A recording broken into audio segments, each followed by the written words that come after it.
Welcome to Strength for the Journey. Thanks for joining us again. Strength for the Journey is a radio program designed to strengthen the believer for the days that lie ahead. We have a website at strength4thejourney.com, and this is radio program number 102. Tonight I have a very good friend here in Panama. His name is Dr. Daniel Daves. He's been a guest a couple of times before, and I want to have him on the program tonight so we can kind of update his latest ventures and adventures in Panama. Hey, it's good to be here. Thanks, Andrew. Great to have you. You know, many that might be listening to this program might not have heard the other previous programs, Daniel, of kind of your experience that kind of was your wake-up call. You were comfortably doing the ministry thing, and you'd been involved with various things. You were pastor in St. Louis, I believe, and you went to Dallas or Dallas-Fort Worth area, as where I was from as well for a while, and something kind of happened to you that kind of woke you out of your normal routine. Boy, it sure did. Yes, it did. And you had a couple of dreams actually that kind of changed your direction.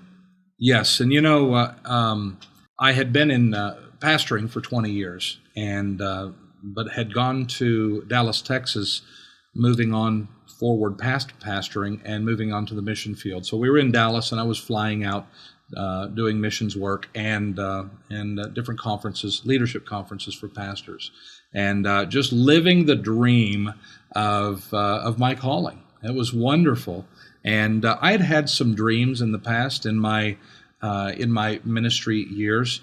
The Bible does say that young men will see visions and old men will dream dreams. So it dates me when you start having dreams and stop having visions, you know.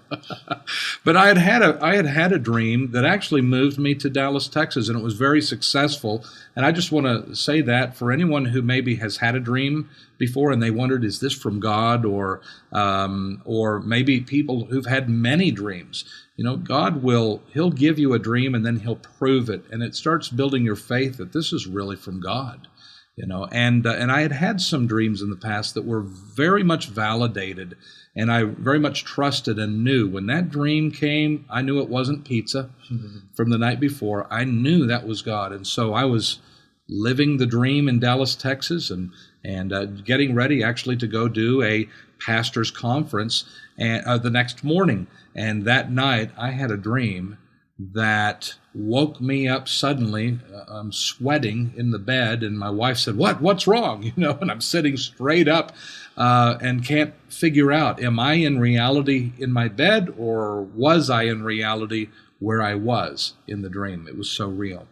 And so I knew it was from God, and I knew I could trust it, because it was exactly like the other dreams. And I don't know how to say it other than you'll just know God will build that into you.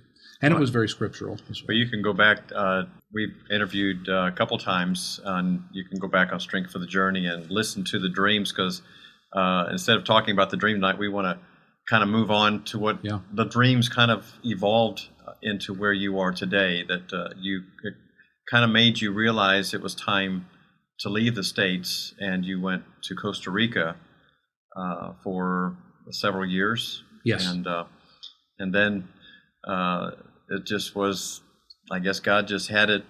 You talked to Rick Wiles, and Rick Wiles mentioned that you should come by Boquete on the way to Panama City when you were coming through. And I didn't even know what a Boquete was. And something kind of happened when you came here, and you just kind of felt like the Lord was saying, this is where I want you to be. Right. Well, the dream had certainly challenged everything that I thought I knew about the future. The dream told me that there was a new future coming. It was a different future than what I thought was going to happen in my typical American viewpoint. And with that, then I knew that I'm always trying to stay ahead of the curve, and I'm always trying to. One of the big things, I'm trying to leave an inheritance for my children's children. The Bible says in Proverbs, a good man leaves an inheritance for his children's children. So suddenly, after I had this dream and began to research it and figure out what was really going on, I knew that the inheritance for my children and my grandkids, spiritually and naturally, was going to be very, very limited in a post-dollar collapse America. And so I started looking forward. Well, where can I go to develop my children and find a future for them. And one of my business friends had told me a little bit about Spanish and English, and I had posed the question to him. He's a Fortune 500, a manager of one of the Fortune 500 companies. And I said to him, I said, now, if my daughter, she goes to a 4-year business college and gets a degree and comes to you for a job, or Jose comes across the river with no degree and no education, but he speaks 2 languages, who gets the job? And he said, hands down, Jose's got the job.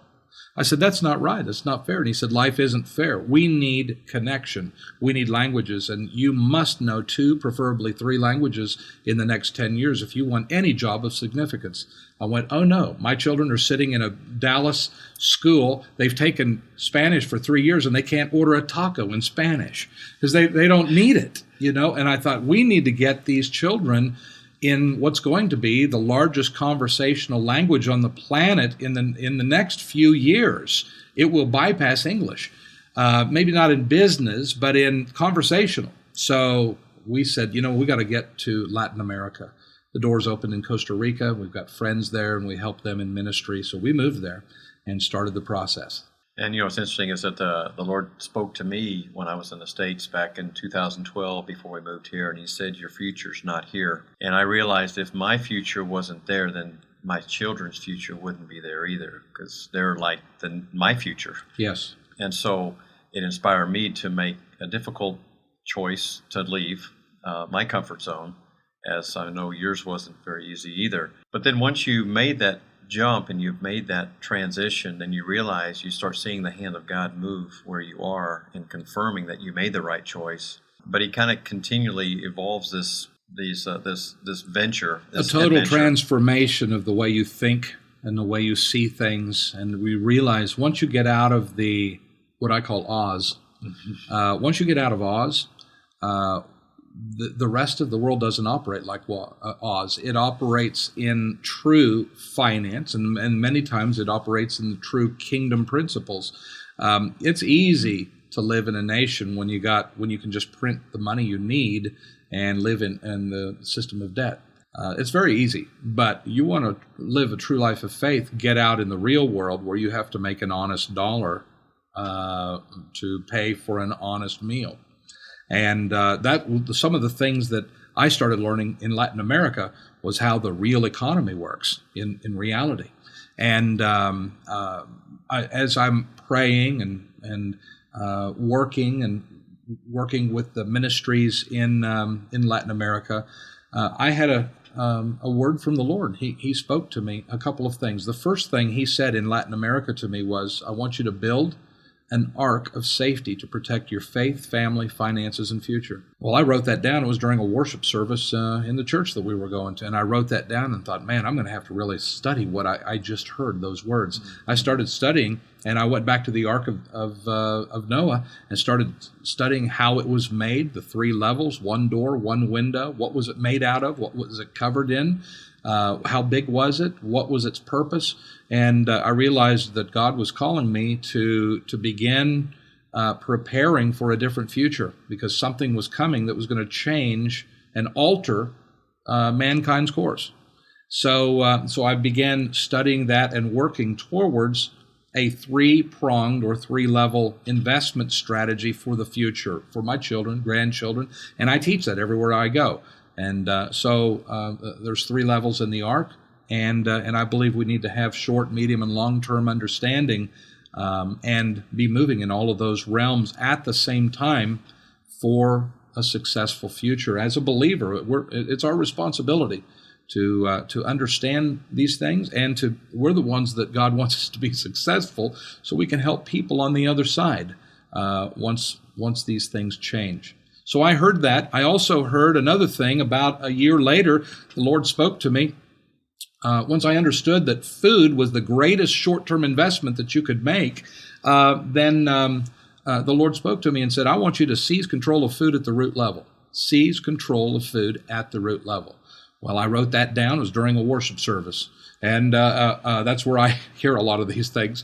So I started studying that and came to the conclusion had no idea I'd ever have to do it, but I'm going to have to start farming. I'm going to have to seize control of food at the root level. That means I've got to get some seed in the ground. And so we began looking for farmland. Through many events, we ended up in Panama because, and Costa Rica just was not the environment that we needed for what we were planning on doing. So, but then we found you, and we found Boquete, the Cherokee province, in a 12-month growing environment with the most beautiful, gorgeous dirt on the planet that was spewed out of a volcano 600 years ago. And now we're enjoying it. We can grow a broomstick in the ground and it'll grow.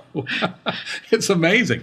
So we're thankful to be here and beginning a prototype farm here. You know what's really amazing is that how much experience have you in farming before you came to Central America? Well, as a teenager, I baled hay. I hauled hay bales and drove a tractor for another farmer. The point I want to make is that, the Lord will do something different with you many times when you begin to go willing to do something different, go someplace different. God's going to do something different in us and through us. And what's really amazing is how I watch the endeavor that you're making right now, because as you begin to describe this project that you're doing right now, it's massive. I mean, it is just huge. And growing every day, so much bigger than I am. Yeah. But what's really amazing is how God's blessing is all over it. I mean, first of all, the dirt is just some of the most beautiful black dirt I've ever seen. And then you were drilling for water the other day, and up come a bubbling water. That's right. And it wasn't a bubbling; it was a gushing. It sure was amazing. You showed me the video. I mean, the thing looked like it was oil. It was a geyser. It was a geyser. Yeah. Probably, 15, 20 feet up in the air? Yeah, I think, at least that. It's crazy. What happened, Andrew, of course, these testimonies come, but with perseverance, because we sat here in Panama for over a year, and we had 3 farm projects sealed, secured, and came right to the closing table, and something either happened, the lawyer got mad, the other guy walked away, something went wrong, and we spent months preparing for a farm, and we're so excited, like, here we go, and then it just fell through, back to the drawing board. And I just told the Lord, God, you've told me to do this, so I'm just going to do this the rest of my life. I'm going to come to, and we're going to come to the closing table, and we're going to lose it. And we're going to do this for the next 40 years if we need to, because that's what you told me to do. And it wasn't easy, and it was a letdown after letdown after letdown. But then all of a sudden, a brother in the Lord, he said, I found your farm. I found it. And sure enough, he found it. He had worked the deal, and he's brought us right into this beautiful piece, and we're so thankful that the others didn't go through now, hindsight. But so here we are on this farm. We're building greenhouses. We're going to build a 1-hectare prototype greenhouse, and we needed to dig a well. We didn't think we needed to for a while. How big that is? Well, how many square feet? 1 hectare greenhouse is 108,000 square feet. So that's 2.5 acres under plastic. So that's explain one more time. How many square feet under that roof? 108,000 square feet. 108,000 square feet. Yeah, or 2.5 acres.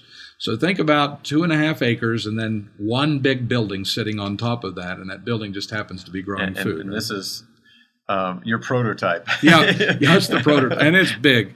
We're about a third of the way done right now, and every time we put another pole in the ground, I say, oh no, this thing's it's more of a mammoth than I ever dreamed of.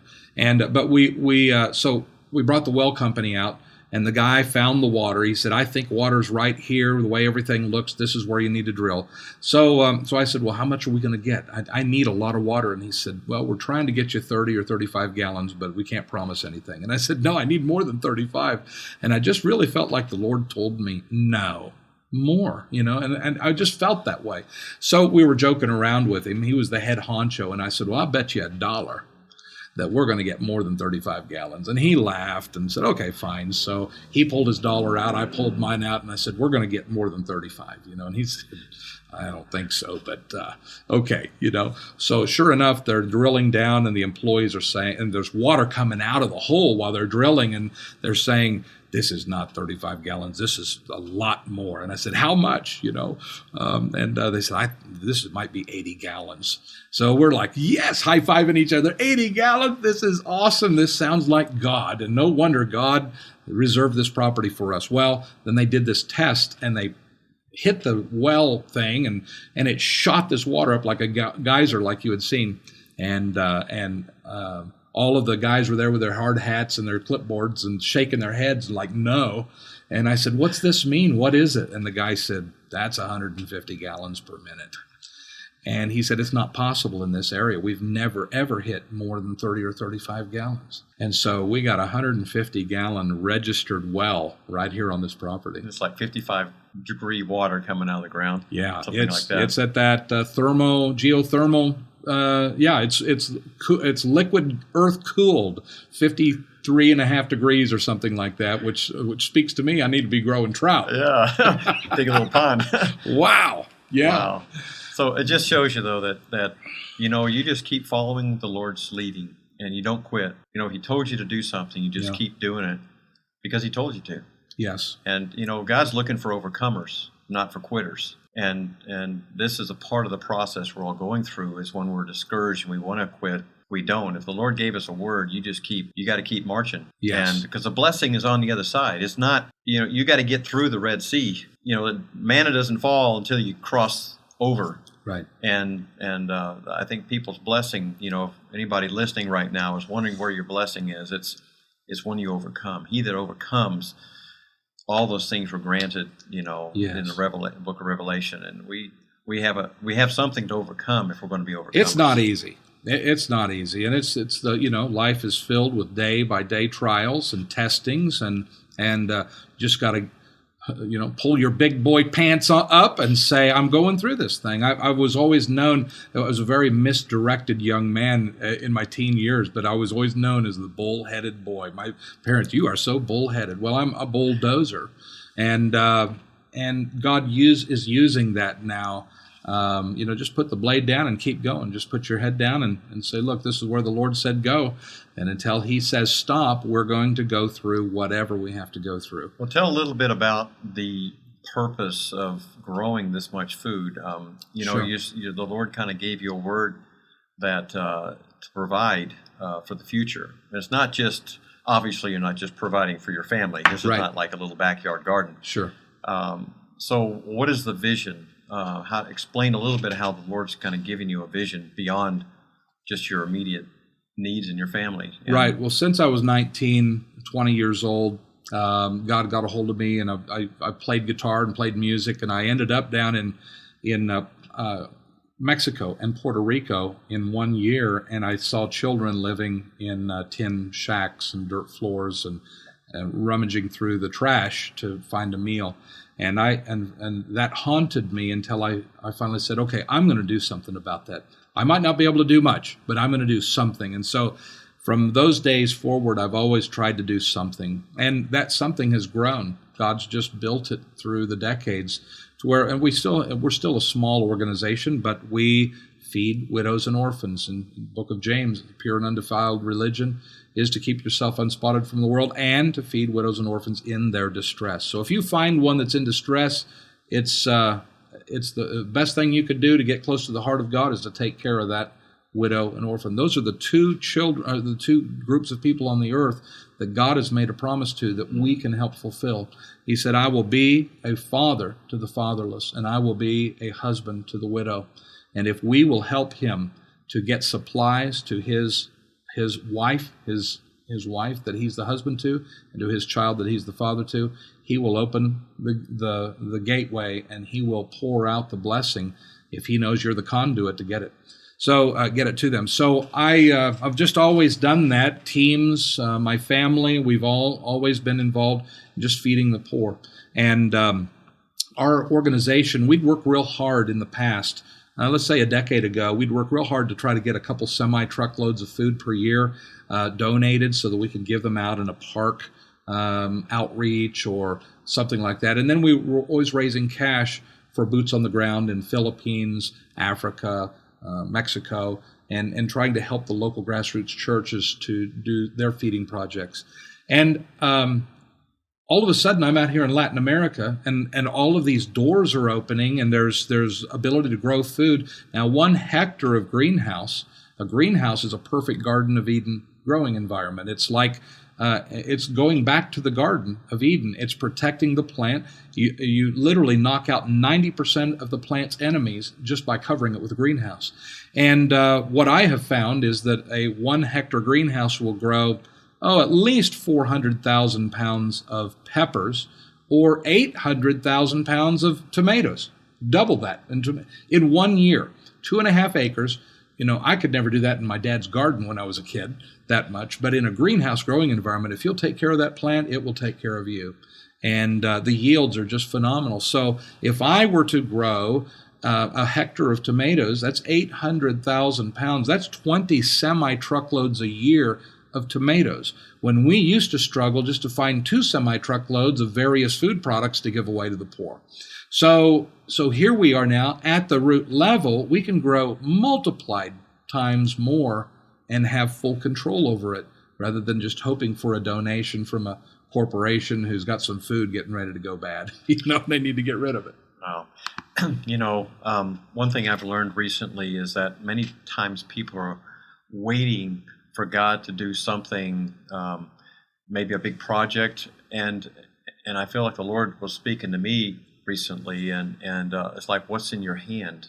So we put a greenhouse at our home, and we got about 3,000 square feet, a small microcosm compared to what you've got, but it's amazing how much you can grow in there. It's absolutely mind-boggling how much will grow in this greenhouse. It's interesting that someone came over the other day and they said, "Wow, it looks like an ark." And I thought, well, maybe it is. Maybe it is.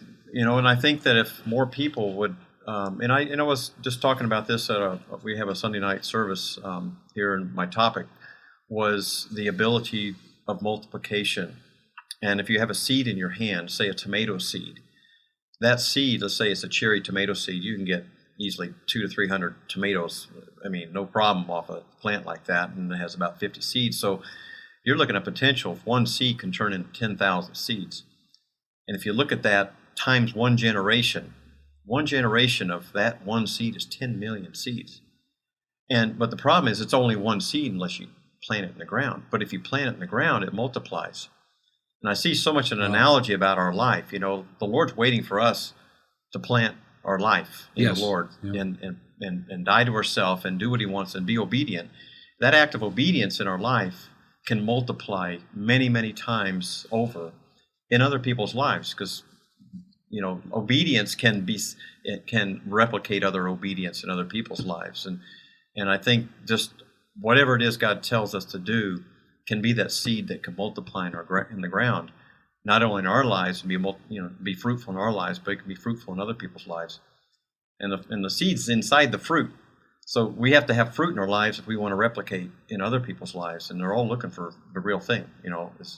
Is Jesus real in your life? And the fruit is what will tell, and it's what will replicate in others. So this is interesting how much I learned, and I'm sure you have as well, as you're becoming a farmer, of the analogies that God just teaches us out there in the greenhouse or out there in the garden as we're planting. The analogies just come to life, as we're hoeing weeds, and He's speaking to us about getting weeds out of our life, Also, Andrew, all the world organizations will tell you that by 2025, which is only 9 years from now, 2025, 4 out of 10 people will not be able to find 1,000 calories of food to eat. And that's that. You know what that means? That's mass starvation. That's world war. There's a lot of trouble coming in the planet unless we find some food growers who are willing to either expand their capacity or start growing. And your 3,000 square feet will produce so much food. You can feed the community around you with that, especially with the technologies that are available today, and some of them that you're utilizing right now to get maximum yields out of that little square foot imprint or that footprint of space, you're getting massive amounts of food out of that 3,000 square foot garden. It is awesome. It is awesome. Yeah. But it is only an idea. I mean, this whole thing has just evolved from one idea to another, where I thought about maybe putting a small greenhouse. Well, the guy that came out to measure this thing built it bigger than I expected him to build it. And I look, and once he finished, what am I going to put in here? You just start with one seed. You start planting. I started planting a bunch of, seedlings and put them in the ground, and pretty soon they're growing. I keep adding. And now the tomato plants are probably 10 feet tall and producing in tons how of many tomatoes. months? How many months? It's been about 3.5, 4 months.